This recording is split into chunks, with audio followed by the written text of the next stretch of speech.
Anik, Mohammed, Finley, Kartik, Emery, Matthew, Vatzel, Chris, Ed, Breadmill, Romix, Adam, Ryan, everyone. How are we doing? How are we doing? Are we ready for the third, indeed? The third livery of the year.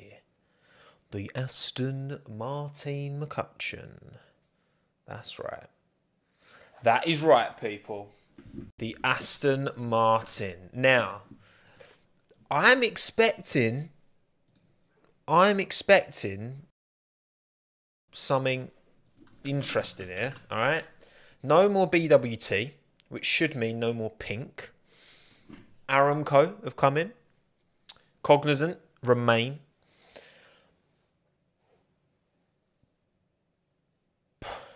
I reckon we could be seeing something a bit different. That's what I think. A bit of a change up. And also, just to, expectations wise, okay? First of all,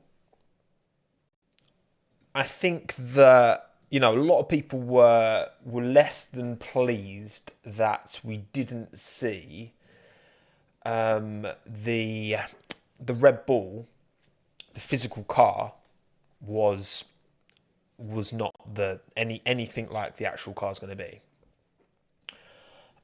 It was the chassis that they probably purchased from Formula One in some way, shape, or form. But obviously, I'm not expecting from any of these launches. I'm not expecting anything more than a livery reveal. I'm surprised we saw as much as we did that was different on the Haas. I'm not going to lie.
Formula One car for the 2022 season.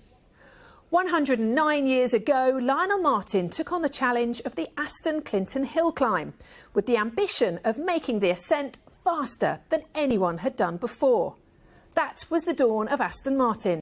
And over a century later, there's a real sense of excitement, because the Aston Martin Aramco Cognizant Formula One team is on a mission to climb to the summit of Formula One, powered by its partners, team members and fans. The 2022 Formula One season starts here. Let's go inside.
Didn't get your pulse rate up a few notches. I don't know what will. All you need to do is take a look at the cars on display here and this very special one under wraps. And that should tell you this isn't any ordinary production line. It all feels a little bit 007. I had to mention him eventually, didn't I? Right, let's get this underway. I'd like to introduce you to the main man around here, the executive chairman of Aston Martin Lagonda and Aston Martin Aramco Cognizant Formula One team. Please welcome to the stage, Lance Stroll.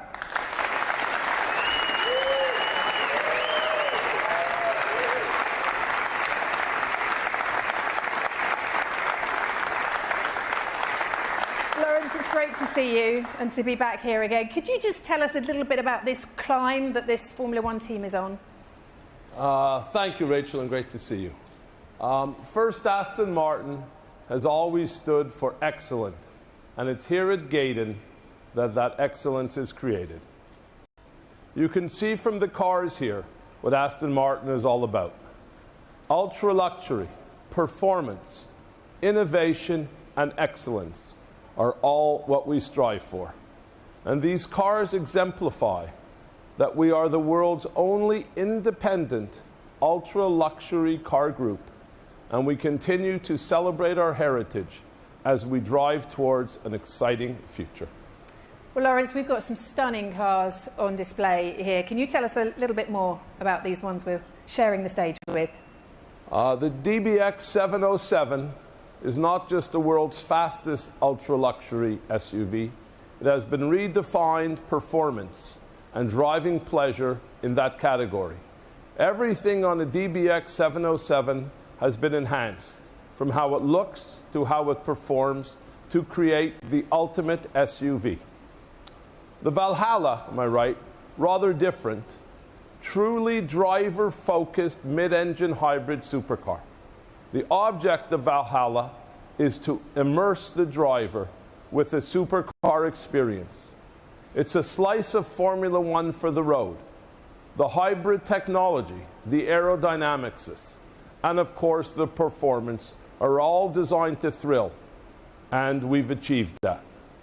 Finally, there's the Valkyrie AMR Pro, the ultimate no-rules hypercar. This is what happens when you're unconstrained by racing regulations or registration for road use. The AMR Pro is a step beyond the original Valkyrie, a car intended for the racetrack with performance approaching that of a Formula One car. A truly fantastic machine. They really are stunning cars, and I can tell you Seb's already been having a very close look at the Valkyrie, so he might be requesting one of those from you very shortly.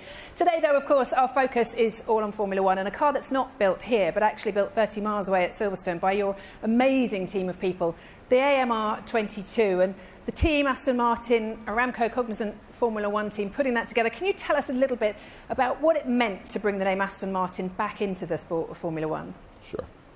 Aston Martin re-entered Formula One in 2021 after an absence of more than 60 years. Last season was year one of a 5-year plan, and now we continue our journey to climb. More than a century ago, Aston Martin began its ascent to the summit of the automotive world, the Aston Clinton Hill Climb, which is about an hour's drive from here. And it was there where Lionel Martin launched Aston Martin into the heat of competition. That was the start of the climb that our Formula One team is still on today. We are continuing our journey to the summit of Formula One, the most competitive and the most prestigious racing series in the world. And we want to win. But we know that winning isn't easy. That's why we have a 5-year journey and a plan to keep climbing and to get to the top. To win in Formula One, everything has to be just in the right place, and a lot of moving parts have come together. The sport is constantly evolving, and unless you evolve with it, you'll be left behind. You need the right people in every part of the team. And you need the right partners to help make it all possible. We're going to do it as a team because it takes the power of a team to be successful in Formula One. Well, it's wonderful to have that Aston Martin name back in the sport, Lawrence, but it's also helped you bring in some great partners as well, hasn't it? Yes, it has. At Aston Martin, we have a wonderful and highly valued title partner in Cognizant. And I'm more than delighted to welcome Aramco to our team as another hugely important strategic partners of ours. I am also delighted to welcome all our other partners here today. In fact, and to share this moment with our fans as well, who have been with us from the start. We climb together. Our collaboration with Aramco will fundamentally underpin efforts made by our team and Formula One in moving towards the ambitious target of using 100% sustainable fuels by 2026. In time, it will also shape us to drive technology innovation while exploring other synergies for the benefit of the whole team, Aramco and the wider world. Additionally, Aramco will play a key role in the development and operational success of the new Aston Martin Formula One campus at Silverstone, which will be the world's most technically advanced motorsport headquarters when it's completed later this year, providing us with a state-of-the-art, first-in-class, built-for-purpose design, engineering, manufacturing, and testing venue to complement the developments of composite materials and 100% sustainable fuels. You mentioned that campus just some 30 miles away from here. Can you tell us a little bit more about it, how it's going? The new factory, also a series statement of our intent, will be operating out of next year, bringing all of our Formula One related operations together on one campus, which will make our working lives a lot more efficient. It will be a wonderful place to work to, with first-class catering facilities, top-class catering and training facilities, breakout areas, and everything else a modern Formula One team needs to optimize human performance with the goal of designing and building winning cars. It will be the first all-new Formula One factory in the UK for 19 years. It's going to be a game changer for our team. Eventually, we'll have our own wind tunnel which is going to be joining us as part of our vision to make Aston Martin Aramco Cognizant Formula One team the World Championship organization it deserves. That's for the near future. But for right now and for the present, the 2022 Formula One season is right around the corner. And I'm pleased that Aston Martin, part of this wonderful sport, I'm also as proud to be part of this team, with grateful and thankful more than all the other great women and men around the track, at the factories, who are helping us race around the world. We'll keep climbing, and we'll climb until we reach our sights and our summits. But for right now, the moment we have all been waiting for, the next and most serious AMR22 is just seconds away. Lawrence, thank you very much. If I could invite you to take your seat. And thank you.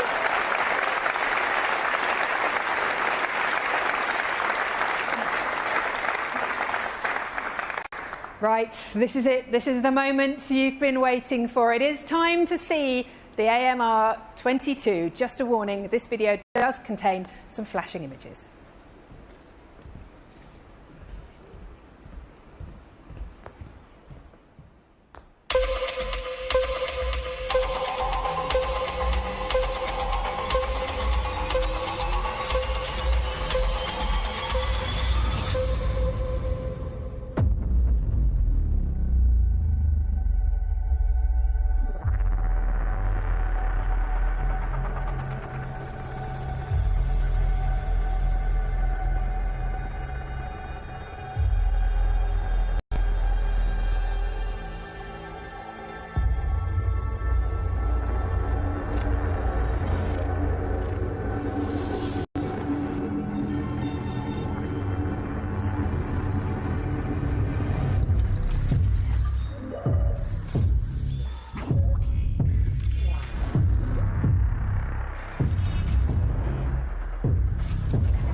Well, I love that the first time you saw the images of that car, you were applauding straight away. It looks spectacular. Seb and Lance, welcome to the stage. But what do you think? She looks good, right?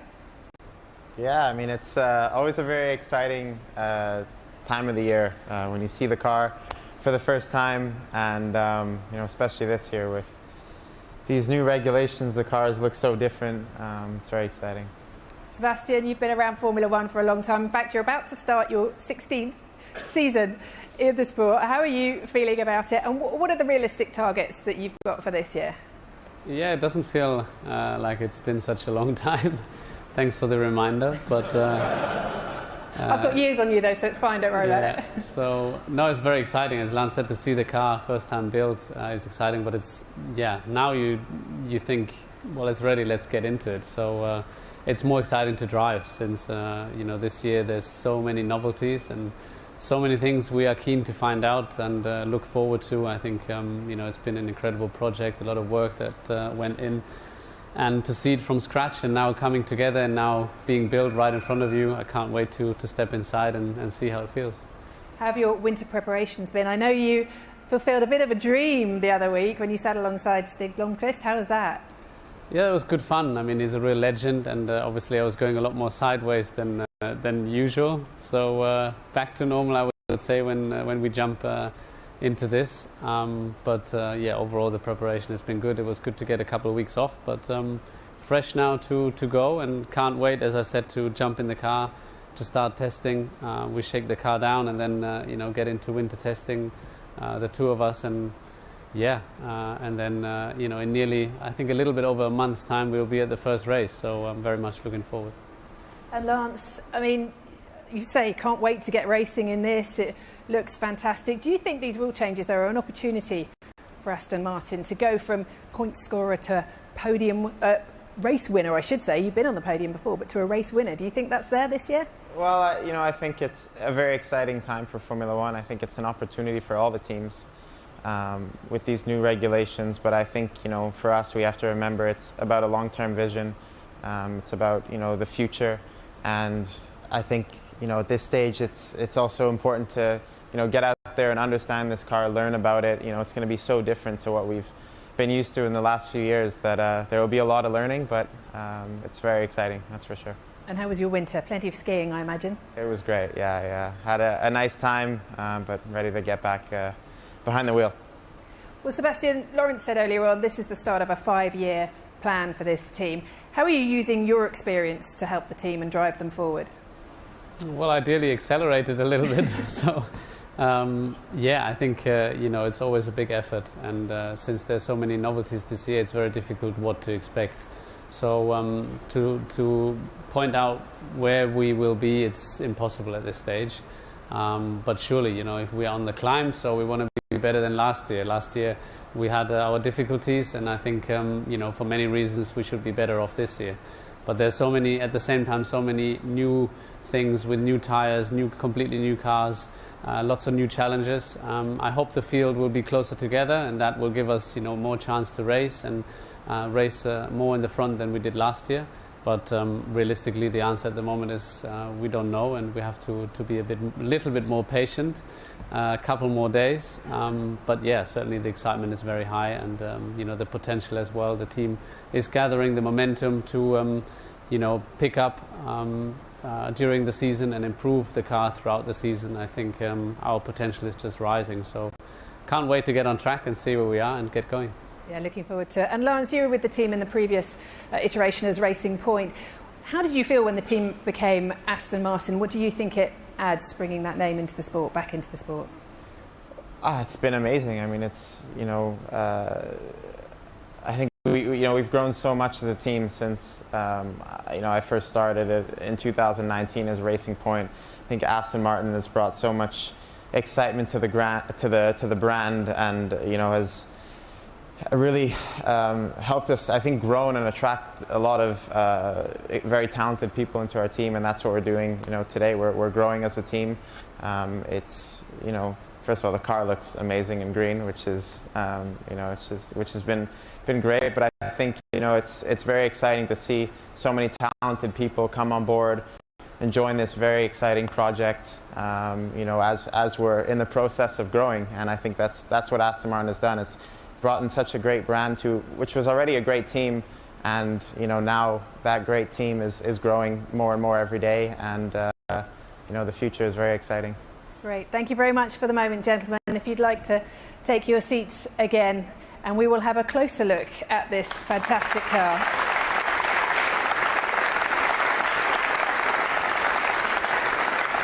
Well, exciting times ahead for the Aston Martin Aramco Cognizant Formula One team, and it's clear that these two can't wait to get into it and take this AMR22 onto the track. So we've heard from the drivers.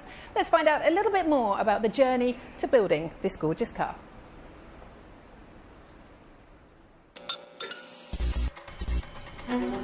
These set of changes are by far the biggest that I've ever seen in my career in Formula One. The whole rule book was effectively ripped up, started again. The objective of the rule change was to allow cars to follow more closely, pass more often, race more competitively. The geometry of the car's changed this year. It's such a radical departure. The aerodynamics and the tyres, they're the two big differentiators. The car is a ground effect car. We haven't had that kind of a thing in Formula One since the early 80s. We are really throwing away everything that we've done previously. We're starting again. Formula One is all about data. To optimise the performance, you need data quickly at your fingertips to make better and more informed decisions all the time. We want to know where we've come from. We want to predict where we're going. We want to do a fair trade between idea A and idea B. If we don't have that, we'll struggle to make good decisions and make the race car go faster. Because we have no real data on this car, we've had to really push the boundaries of the virtual development. In a very controlled environment, you know, we can dictate the weather, the wind, the temperature, whether it's raining or not. In some ways it's better than going to the track. It allows us from an engineering perspective to do some out there theories. It is an unbelievable level of complexity. We've been in one of the steepest development curves that we've ever seen. We've seen a 50% increase in performance in a matter of months, which is something unprecedented. The learning curve has been massive and the challenge equally massive. It's clear as day that we're all trying to win the championship, and to get there we need to have really good fundamental ideas that take advantage of engineering and science. It's exciting. No one's going to have made every decision right, so it's about understanding where we need to improve and being agile, quickly reacting to that. Something this team has shown it can do many times over the years. The cars that we've just discarded are highly developed cars, and now we've taken a lot of steps back, and now we've got to try and build up again, and it's a really exciting time.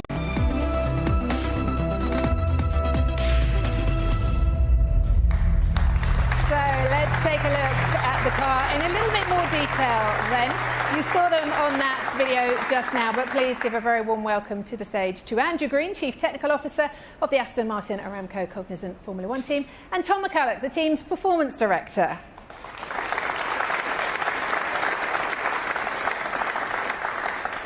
Now, Andrew, you're Chief Technical Officer for this team. Maybe you could tell us a little bit more about this AMR22 and also the challenges that these rule changes have presented to you.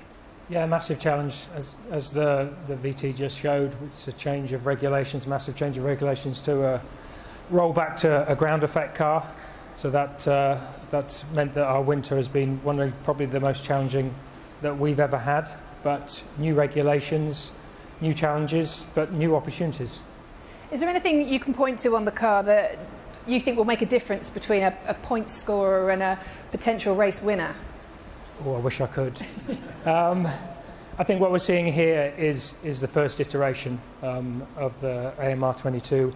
We're on a steep learning curve. Everyone's going to be on a steep learning curve. No one's got all the answers yet.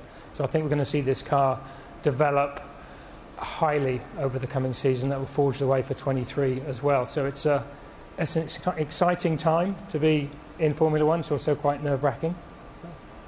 Talking of exciting, can't talk about Formula One without talking about tyres. Let's have a look at these. These are the new 18-inch wheels that we've got this year. What difference has that made to how you've approached the design of the car, and what difference do you think they'll make in general? Yet another challenge. We're hoping that the tyres will allow the drivers to attack more during the race. promote better racing, which is what we always want. We've got a lot of learning to do with these tyres. They've never been run with the ground effect aerodynamics before, so there's a lot of data to gather. Now, I'm really hoping that they will allow the drivers to push harder and we'll get better racing, which is what we all want. Exactly, yeah. Thank you very much for the moment, Andrew. Tom, if I could move on to you, in your role as performance director, your job is to ensure the optimum in every test, practice session, qualifying race. You've got a huge job on your hands, haven't you, especially with these rule changes? Yeah, as Andrew was saying, we've been developing this car in a virtual world over the last year, whether we're in the wind tunnel, in the simulator. It's fantastic to see the car here in real life and to be starting very soon to be generating some real car data where we need to understand the car, understand how that correlates to all our development tools. As Andrew was saying, the aerodynamics, the tyres, they're the big differences for us, the challenge ahead this year. We get excited about rule changes. Do you guys get excited about them? I know it means long days, long nights, a lot of work, but do you get excited like we do? For sure. I think from an engineering point of view, there's nothing more exciting than a huge regulation change. As Andrew was saying, it's quite scary at times too. But we've been having to go back to the drawing board, clean sheet of paper in so many areas, and it's been fantastic fun working with a great team of people we have back at Silverstone, evolving to what you see now. And as Andrew was saying, that's only going to develop quickly during the season. So this launch car will change quickly, but it's great to be stood here in front of it now. Great. Thank you very much, gentlemen. Thanks for joining us and talking us through this car today. I sense from what you're saying there could be some surprises in store this season as well. We're very much looking forward to it. Thank you. Right, now there are a couple of other people here that we should have a chat with as well. First, Aston Martin Aramco Cognizant Formula One team's driver ambassador, Jessica Hawkins. Give a warm welcome to Jess, please. Jess.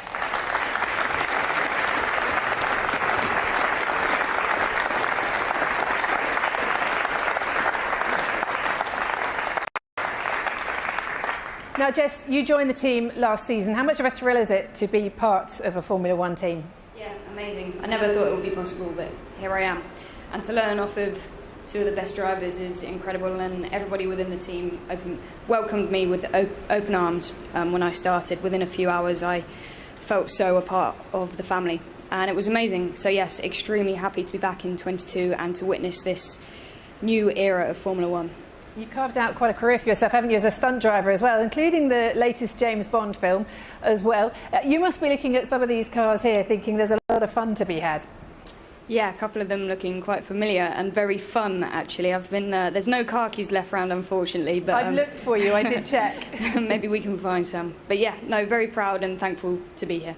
Thanks very much, Jess. So with Jessica is the team's reserve driver, Nico Hulkenberg. And Nico, you've driven this AMR22 in the simulator. How did you find it? What do you think? Yeah, they're still very, very fast and fun to drive. Obviously, it's still a race car that wants to be, driven on its limit. It's quite different in a lot of the details, when you look into it, and that's obviously one of the first jobs of team and driver now to understand the car and to learn about it. You've had plenty of experience in Formula One as well. What's it like as a reserve driver? You've been called up twice at the last minute, haven't you? Yes, I have, but you have to say, life is generally much more chilled and stress-free, not being in the car hassling so much. I get to spend good time, I get to entertain our beloved partners and friends, so it's been pretty enjoyable. Great, thank you very much, Nico and Jess, for joining us today.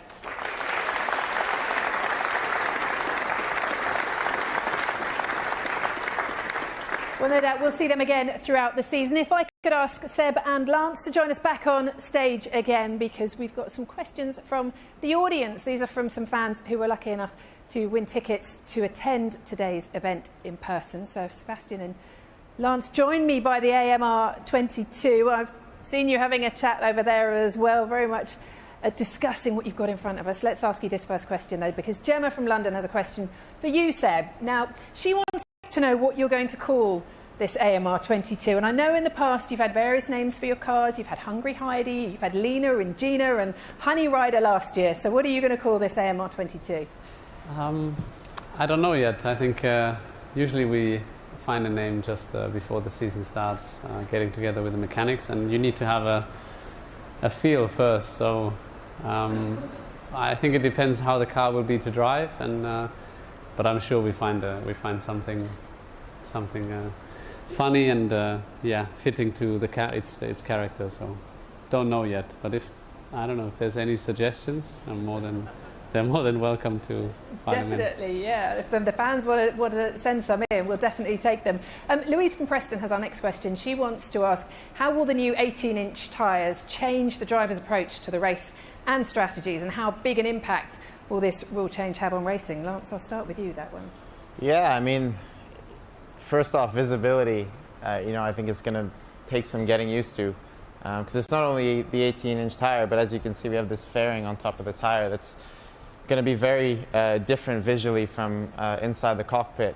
So I think that will be a new component to get used to, and we just have to wait and see how the tires behave. What the degradation is like on these tires, how they operate, how that impacts strategy, and in different ways. So there will be a lot of learning at the first test.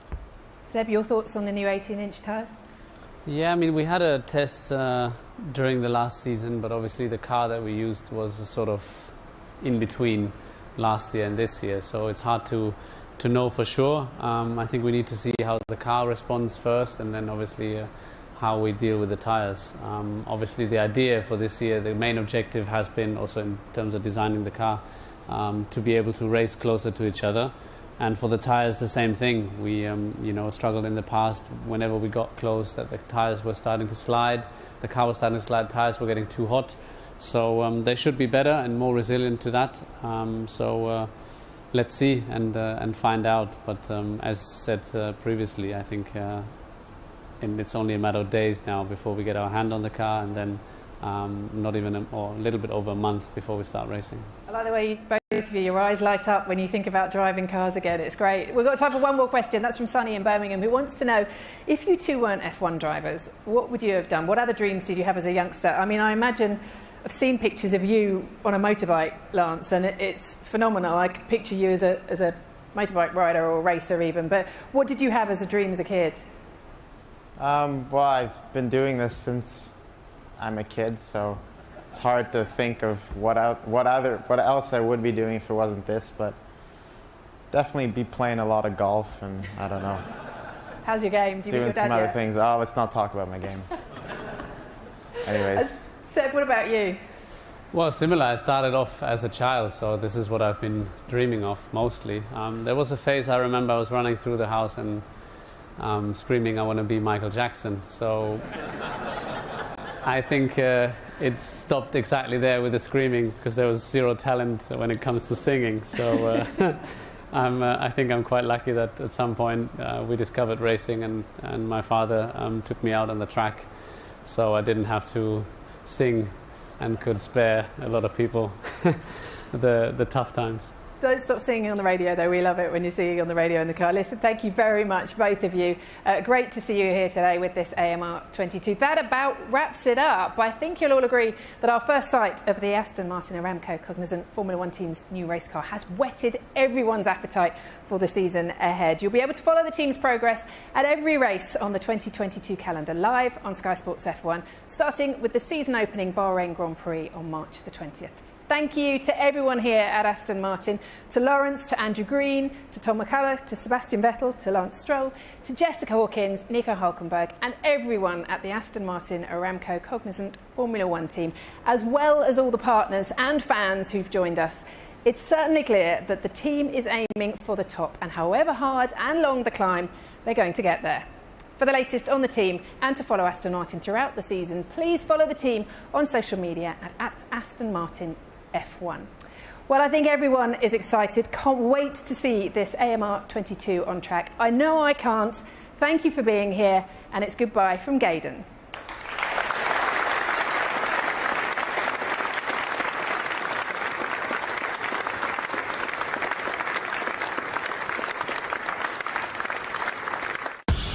Sky Sports F1. Feel it all.